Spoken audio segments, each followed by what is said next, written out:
ಅರ್ಚಕರು ಹಾಗೂ ಭಕ್ತರ ಮಧ್ಯೆ ಮಾತಿನ ಚಕಮಕಿ ನಡೆದಿದೆ. ದೇವಾಲಯದಲ್ಲಿ ₹6 ಟಿಕೆಟ್ ಕೊಟ್ಟು ದರ್ಶನ ಪಡೆಯುವ ವಿಚಾರದಲ್ಲಿ ವಾಕ್ಸಮರ ನಡೆದಿದೆ.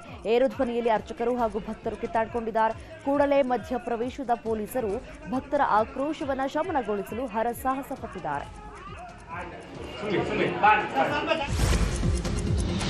ಹಂಪಿಯ ತುಂಗಭದ್ರಾ ನದಿಯಲ್ಲಿ ತುಂಗಾರತಿ ಕಾರ್ಯಕ್ರಮ ನಡೆಯಿತು. ಪ್ರತಿ ವರ್ಷ ಹಂಪಿ ಉತ್ಸವಕ್ಕೂ ಮುನ್ನ ತುಂಗಾರತಿ ಕಾರ್ಯಕ್ರಮ ನಡೆಯುತ್ತೆ. ತಾಯಿ ಭುವನೇಶ್ವರಿಗೆ ವಿಶೇಷ ಪೂಜೆಯನ್ನ ಸಲ್ಲಿಸಿ ತುಂಗಭದ್ರಾ ನದಿಗೆ ಸಚಿವ ಜಮೀರ್ ಅಹಮದ್ ಖಾನ್ ಬಾಗಿನವನ್ನ ಅರ್ಪಿಸಿದರು. ಸಚಿವ ಜಮೀರ್ ಅಹಮದ್ಗೆ ಹೊಸಪೇಟೆ ಶಾಸಕ HR ಗವಿಯಪ್ಪ ಸೇರಿ ಗಣ್ಯರು ಸಾಥ್ ಕೊಟ್ಟರು. ಇನ್ನು ಕಾರ್ಯಕ್ರಮದಲ್ಲಿ ಜಿಲ್ಲಾಧಿಕಾರಿ MS ದಿವಾಕರ್, SP ಶ್ರೀಹರಿಬಾಬು, ಜಿಲ್ಲಾ ಪಂಚಾಯತ್ CEO ಸೇರಿ ವಿವಿಧ ಇಲಾಖೆಯ ಅಧಿಕಾರಿಗಳು ಪಾಲ್ಗೊಂಡಿದ್ದರು. ಮಹಾಶಿವರಾತ್ರಿ ಹಿನ್ನೆಲೆ ಸಚಿವ ಈಶ್ವರ್ ಖಂಡ್ರೆ ಕುಟುಂಬ ಇಷ್ಟಲಿಂಗ ಪೂಜೆಯನ್ನ ಮಾಡಿದೆ. ಬೀದರ್ನ ಭಾಲ್ಕಿ ಪಟ್ಟಣದಲ್ಲಿರುವ ತಮ್ಮ ನಿವಾಸದಲ್ಲಿ ಕುಟುಂಬ ಸಮೇತರಾಗಿ ಇಷ್ಟಲಿಂಗ ಪೂಜೆಯನ್ನ ನೆರವೇರಿಸಿದ್ದಾರೆ. ಭಾಲ್ಕಿ ಹಿರೇಮಠದ ನಾಡೋಜ ಡಾಕ್ಟರ್ ಬಸವಲಿಂಗ, ಡಾಕ್ಟರ್ ಗುರುಬಸವಲಿಂಗ ಪಟ್ಟದೇವರು ಸಾನ್ನಿಧ್ಯದಲ್ಲಿ ವಿಶೇಷ ಪೂಜೆಯನ್ನ ನೆರವೇರಿಸಲಾಗಿದೆ. ಉಡುಪಿಯ ಕಾಪು ಶ್ರೀ ಹೊಸ ಮಾರಿಗುಡಿಯಲ್ಲಿ ಅದ್ದೂರಿಯಾಗಿ ಬ್ರಹ್ಮಕಲಶೋತ್ಸವ ನಡೀತಾ ಇದೆ. 10 ದಿನಗಳ ಕಾಲ ನಡೆಯುವ ಈ ಮಹೋತ್ಸವದ ವೇಳೆ ಪ್ರತಿದಿನ ಸಾವಿರಾರು ಜನರಿಗೆ ಅನ್ನ ಸಂತರ್ಪಣೆ ಏರ್ಪಡಿಸಲಾಗಿದೆ. ಅನ್ನ ಸಂತರ್ಪಣೆಗೆಂದು ಹೊರೆ ಕಾಣಿಕೆಯನ್ನ ಭಕ್ತರು ನೀಡಿದ್ದಾರೆ. ಇದೀಗ ಎಲ್ಲ ಸಮುದಾಯಗಳ ಜೊತೆಗೆ ಮುಸ್ಲಿಮರು ಕೂಡ ಹೊರೆ ಕಾಣಿಕೆಯನ್ನ ಸಮರ್ಪಿಸಿದ್ದಾರೆ.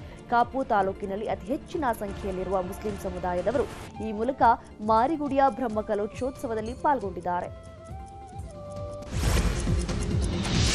ಕೊಯಮತ್ತೂರಿನ ಈಶಾ ಫೌಂಡೇಶನ್ನಲ್ಲಿ ನಡೆದ ಶಿವರಾತ್ರಿ ಕಾರ್ಯಕ್ರಮದಲ್ಲಿ DCM DK ಶಿವಕುಮಾರ್ ಪಾಲ್ಗೊಂಡಿದ್ದರು. ಈಶಾ ಕಾರ್ಯಕ್ರಮದಲ್ಲಿ DCM ಭಾಗಿಯಾಗಿದ್ದಕ್ಕೆ ಕಾಂಗ್ರೆಸ್ನಲ್ಲೇ ಅಸಮಾಧಾನ ಭುಗಿಲೆದಿದೆ. AICC ಪ್ರಧಾನ ಕಾರ್ಯದರ್ಶಿ PV ಮೋಹನ್ ಎಕ್ಸ್ನಲ್ಲಿ ಅಸಮಾಧಾನವನ್ನು ವ್ಯಕ್ತಪಡಿಸಿದ್ದು, ನಮ್ಮ ವರಿಷ್ಠ ನಾಯಕರಾದ ರಾಹುಲ್ ಗಾಂಧಿ ಅವರ ಬಗ್ಗೆ ಆಕ್ಷೇಪಾರ್ಹವಾಗಿ ಮಾತನಾಡುವ ಸದ್ಗುರು ಜೊತೆಗೆ DK ಶಿವಕುಮಾರ್ ವೇದಿಕೆಯನ್ನು ಹಂಚಿಕೊಂಡಿದ್ದಾರೆ. KPCC ಅಧ್ಯಕ್ಷರಾಗಿರುವ DKಶಿ ಇಡೀ ರಾತ್ರಿ ಕಳೆದಿರುವುದನ್ನು ಸಹಿಸಲು ಸಾಧ್ಯವಿಲ್ಲ ಅಂತ ಹೇಳಿದರು. ಸಾಯಿ ವೆಂಕಟೇಶ್ವರ ಮಿನರಲ್ಸ್ಗೆ ಅಕ್ರಮವಾಗಿ ಗಣಿ ಗುತ್ತಿಗೆ ನೀಡಿದ ಪ್ರಕರಣದಲ್ಲಿ 5,000 ಪುಟಗಳ ವರದಿಯನ್ನು ಭಾಷಾಂತರ ಮಾಡಿ ರಾಜ್ಯಪಾಲರಿಗೆ ಸಲ್ಲಿಕೆ ಮಾಡಲಾಗಿದೆ. ಸಿಎಂ ಆಗಿದ್ದಾಗ ಕುಮಾರಸ್ವಾಮಿ ಗಣಿ ಗುತ್ತಿಗೆ ನೀಡಿದ್ದು ಅಕ್ರಮ ಅಂತ ದೂರನ್ನ ಕೊಡಲಾಗಿತ್ತು. ಆ ಬಳಿಕ ಲೋಕಾಯುಕ್ತರು ತನಿಖೆಯನ್ನ ನಡೆಸಿದ್ರು. 6 ತಿಂಗಳ ಹಿಂದೆ ಕನ್ನಡದಲ್ಲಿ ವರದಿ ಸಲ್ಲಿಸಿದಂತಹ ಲೋಕಾಯುಕ್ತರು ಪ್ರಾಸಿಕ್ಯೂಷನ್ಗೆ ಅನುಮತಿ ಕೋರಿ ಅರ್ಜಿಯನ್ನ ಸಲ್ಲಿಕೆ ಮಾಡಿದ್ರು. ಆ ಬಳಿಕ ಇಂಗ್ಲಿಷ್ನಲ್ಲಿ ವರದಿ ನೀಡುವಂತೆ ರಾಜ್ಯಪಾಲರು ಸೂಚನೆಯನ್ನ ಕೊಟ್ಟರು. ಹೀಗಾಗಿ ಇಂಗ್ಲಿಷ್ನಲ್ಲಿ ವರದಿ ಕೊಡಲಾಗಿದೆ. ಸಚಿವ KN ರಾಜಣ್ಣ ವಿರುದ್ಧದ ಗುಬ್ಬಿ ಶಾಸಕ SR ಶ್ರೀನಿವಾಸ್ ಮುನಿಸು ಇನ್ನೂ ನಿಂತಿಲ್ಲ. ಫೇಸ್ಬುಕ್ನಲ್ಲಿ SR ಶ್ರೀನಿವಾಸ್ ಗುಬ್ಬಿ MLA ಫ್ಯಾನ್ಸ್ ಪೇಜ್ನಲ್ಲಿ ಪೋಸ್ಟ್ ಹಾಕಿದ್ದು, ಶೀಘ್ರದಲ್ಲೇ ಸಚಿವ ಸ್ಥಾನಕ್ಕೆ KN ರಾಜಣ್ಣ ರಾಜೀನಾಮೆ ಅಂತ ಎಡಿಟ್ ಮಾಡಿ ಹಾಕಲಾಗಿದೆ.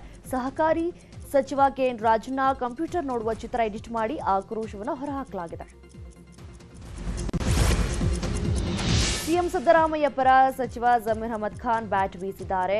ವಿಜಯನಗರದಲ್ಲಿ ಮಾತನಾಡಿದ ಅವರು, ಸಿದ್ದರಾಮಯ್ಯ ಬೆಂಕಿ ಇದ್ದಂತೆ, ಯಾರಿಂದಲೂ ಮುಟ್ಟೋಕ್ಕಾಗಲ್ಲ, ಮುಟ್ಟಿದ್ರೆ ಭಸ್ಮ ಆಗ್ತಾರೆ ಅಂತ ಹೇಳಿದ್ದಾರೆ. ಸಿಎಂ ಸ್ಥಾನ, KPCC ಸ್ಥಾನ ಖಾಲಿ ಇಲ್ಲ. KPCC ಅಧ್ಯಕ್ಷ DK ಶಿವಕುಮಾರ್ ಇದ್ದಾರೆ. ಸಿಎಂ ಸ್ಥಾನದಲ್ಲಿ ಸಿದ್ದರಾಮಯ್ಯನವರಿದ್ದಾರೆ. ಖಾಲಿ ಇದ್ರೆ ತಾನೇ ಚರ್ಚೆ ಅಂತ ವಿರೋಧಿಗಳಿಗೆ ಟಾಂಗ್ ಕೊಟ್ಟಿದ್ದಾರೆ. JDS ಯುವ ನಾಯಕ ನಿಖಿಲ್ ಕುಮಾರಸ್ವಾಮಿ ಇವತ್ತು ಬೆಳಗ್ಗೆ 11 ಗಂಟೆಗೆ ಸುದ್ದಿಗೋಷ್ಠಿ ಕರೆದಿದ್ದಾರೆ.